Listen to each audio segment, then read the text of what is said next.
Hi, I'm Neil Martinko, and welcome to Okay-ish Advice. Is it the best advice for your life? No.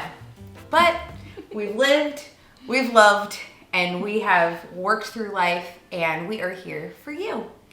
So, welcome back. Today, we have my friend Brittany. I'm super excited because actually, Brittany and I talk all the time, and I'm always like, okay, well, if I ever make it big, here's something that you could probably give as like blackmail. Never. For me, I'm always like, like a mess. Never blackmail you. But what I love about Brittany is she's like, Remember, you're Oprah and I'm Gail. Oh yeah, that's right. I forgot. Like, take along with you. We're all for the ride. Just kidding. No. I feel like I will never blackmail you. Thank you. You definitely have some footage for that. But I invited. Stories. Yeah, for real. So the reason I brought Brittany on today was because our title is How to Cook Clean Food for Your Family on a Budget. And you guys had sent in some really interesting questions, and I just felt like if I was going to bring anybody on here, it would be Brittany, because you are like the Instagram homestead queen, and I'm so like, I don't want to say jealous, because jealous is an ugly word, but like I want to live your life. And I just, that's my dream one day. And I feel like when we lived in California, I was so good about my kids thought kombucha was soda.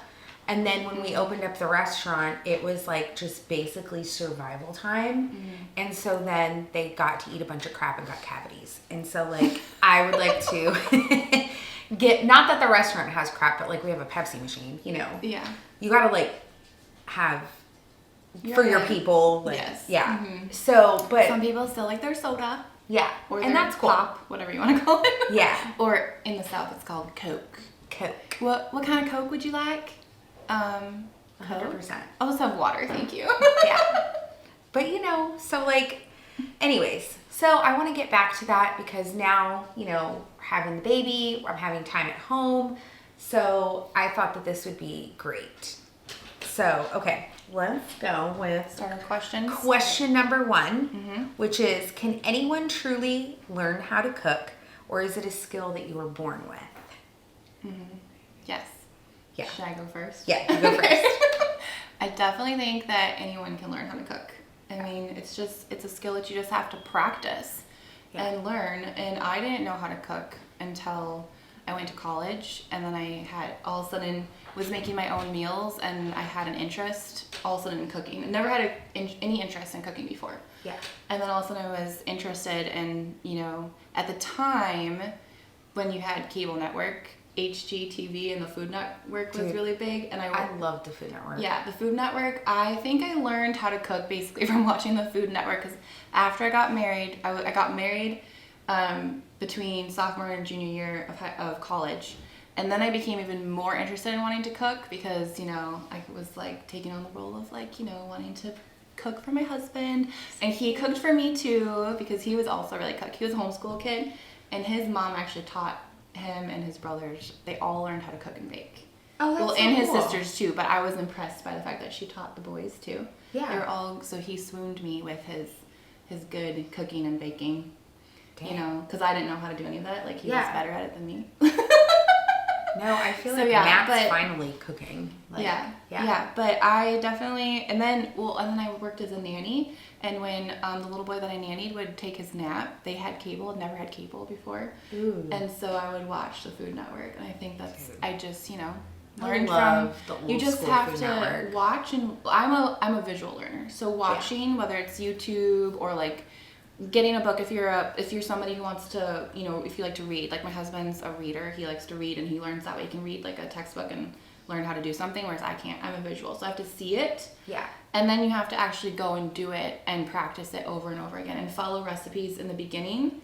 And then once you start to really get good at following recipes, then you start to see okay, what flavors pair well with each other. Yeah. And then you just throw recipe books out the window, basically. And I just see recipes as guidelines now at this point. It's just a guideline. I look at it for ideas, and then I just kind of, make up what you want. Make up my own stuff. Yeah. And I realized that like my life, like I'm an anomaly because like the kitchen is where my safe place is and where I like de-stress, and like I will tell my kids like, hey, you can come help me or whatever, or like you can give me this time to myself and let me create, because I love to create and you know all of that. And then of course growing up in the restaurant and all of that.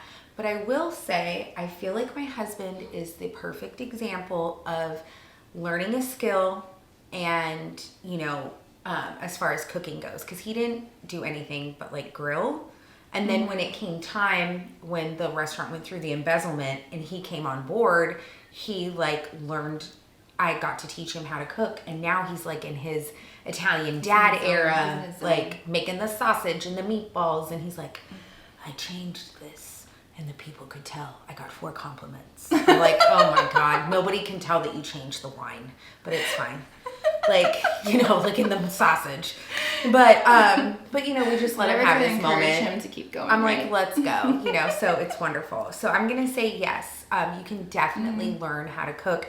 It is a skill that you can learn. And you just have to be committed to it and practice. Yeah. Just like any other skill. Mm-hmm. Yeah. Just like any. So question number 2, what is your favorite way to make a cheat meal exciting? Balling on a budget over here. Cream cheese. Add cream cheese to everything. Oh, I love cream cheese. Oh. I'm sorry. I'm obsessed with cream cheese. Yeah. I feel like it just elevates like any dish. I love whether cream it's cheese. like on a sandwich and you can add some herbs to it and like some fresh garlic or some roasted garlic, and then you make a spread on your sandwich, or if it's like a creamy sauce or a soup. All of my friends are always like, oh, how did you make that sauce, or how did you make that soup? And then they're always like, is there cream cheese in it? And I'm like, yes. Girl, yes. It is the cream There's cheese. always cream cheese in it. Yeah. I am a dip girl myself. So I, a lot of times, like, I'm not a meal planner. Neither am I. I know. That's why I love That's you. what I was I'm like, what are you having for dinner tonight? I texted tonight? Riley and I was like, is the podcast on meal planning? Because I am not a meal planner. So I'm really hoping it's not on meal planning because I don't know what I'm going to say. I'm like the episode of Chopped. I'm like, oh God, dinner's like in 3 hours. I gotta like take something out of the freezer and put it in water. Like, we gotta do something. That's at my house too. So for me, what I like to do is like make, you know, I'll try and make like a vegetable. If we're eating like carbs, I'll make like a rice or a pasta or a potato or whatever, some kind of starchy, and then a protein, and then I make a dip. Yeah. Like I love tzatziki. We do like taco bowls and like Asian bowls.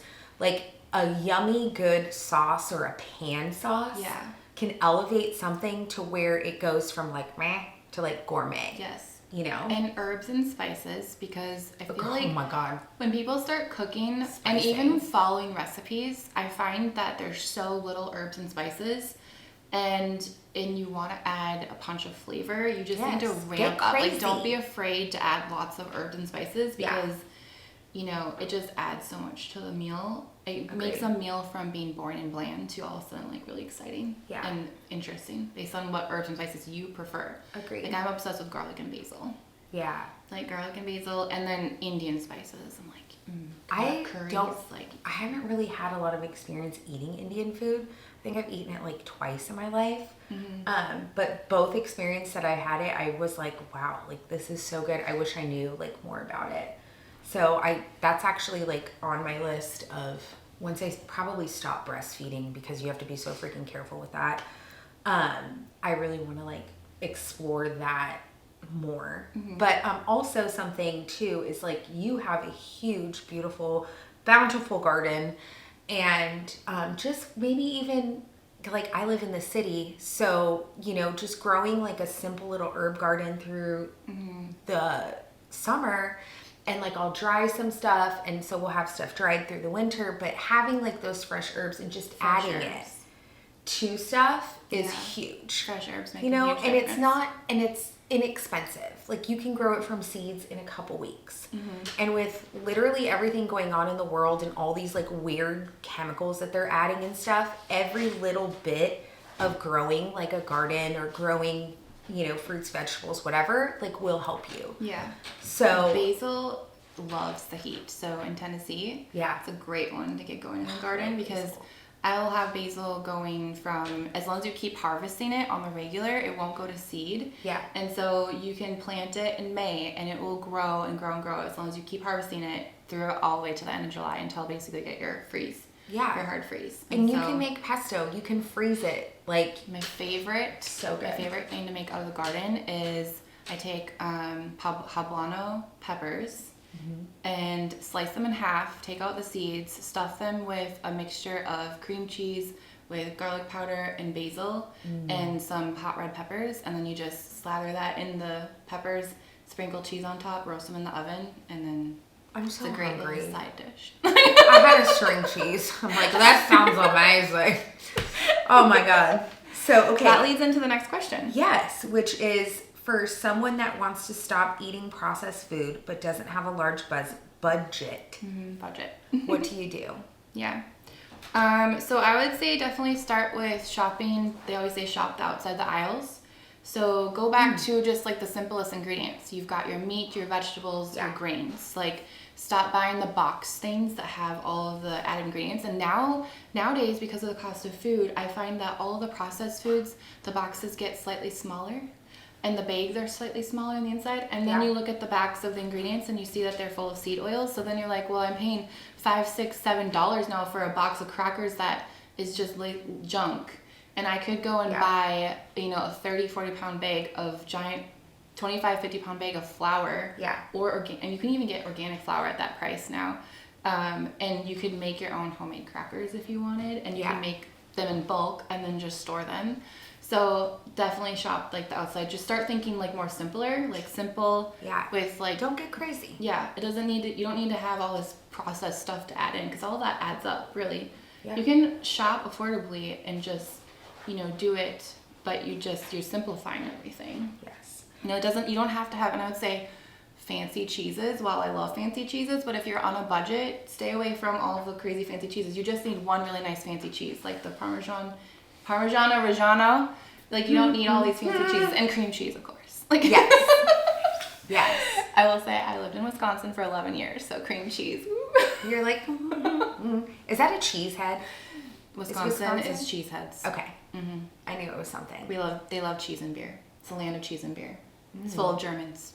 Oh my gosh, I've been like pinning every single cocktail on Pinterest since I've been pregnant. I'm like, I barely even drink, but right now this looks really good.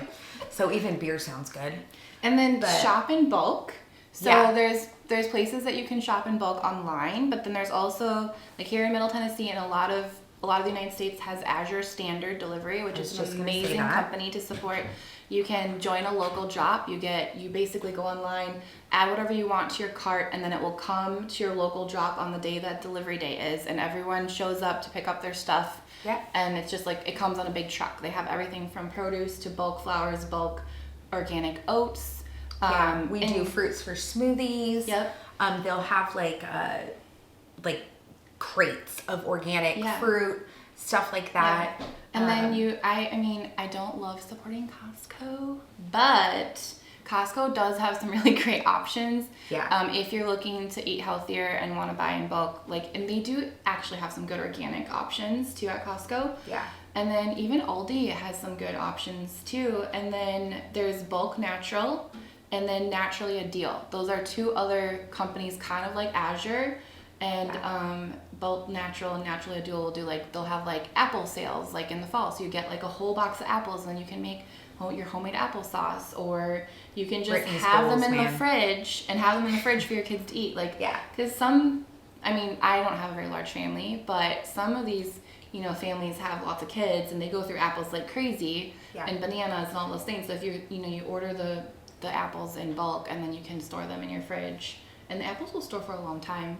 So so just think simple and utilize the resources that you have in your area, and then also growing a garden and local farmers markets. You can partner with some of the local farms too. Some of the farms that are CSAs. Yes, CSAs, or if you're really struggling financially, some of them will have programs where you can go and volunteer on the farm, and then you get to go home with all of the things that maybe aren't considered Smart. good and worthy to sell at the farmer's market. Yeah. They're totally fine, but maybe they just don't look as pretty. And so they were like, we're just going to give that to the, to the compost or the chickens because somebody won't buy that cucumber because there's like a weird shape in it.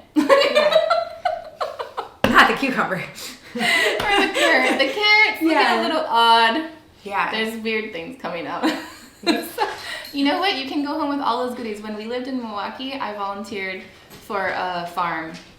And I would go and just because I wanted to learn. Yeah. And part of just going to learn was they would send me home with like boxes of produce. That's like amazing. Squashes, pumpkins, like all the things Yeah. beets. So there's lots of different ways that you can get access to healthy food if you're, struggling and you're on a budget. Yeah. And I want to like just really clarify too, there are different seasons of life that you go through. So there are seasons where you're like, I am the picture of domestic goddess. I made 4 sourdough loaves and, there was a time where I made all of my family's bread and everything from scratch. And then there's been times where we've been so busy at the restaurant, we get home and I'm like, well, all we have is expired yogurt, so I'm going to have to like DoorDash Chick-fil-A. That's just life. But I think that give yourself grace. And I think that like living like 80-20 is very doable nowadays. And trying to just stick to like the clean 15 and stay away, like for us, my daughter Pearl could probably eat $50 worth of freaking strawberries a week. Like she's obsessed with fruit. So I just see like what's on sale, and I'll tell her like, hey, these strawberries are too expensive this week, so you're going to have to eat frozen strawberries. Do you want them in a smoothie or do you want to just like eat them, And and that's okay. And also like, even though my dream is to one day be Brittany and live with land, right now, God has not released me from, where we live. And so I was talking to my husband and I said, how can I, we have some raised beds. So I want to honor where we're at in this season in our life and honor our family and making a small garden in the way that I can.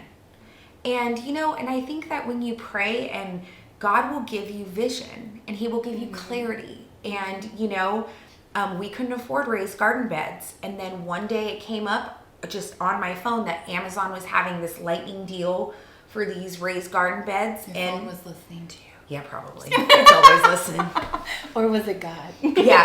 Hey, sometimes I'm not even kidding. I'll be like, hey, whoever government guy is attached to me, like in my phone, can you fix my playlist? Because this playlist sucks. And then it'll be better.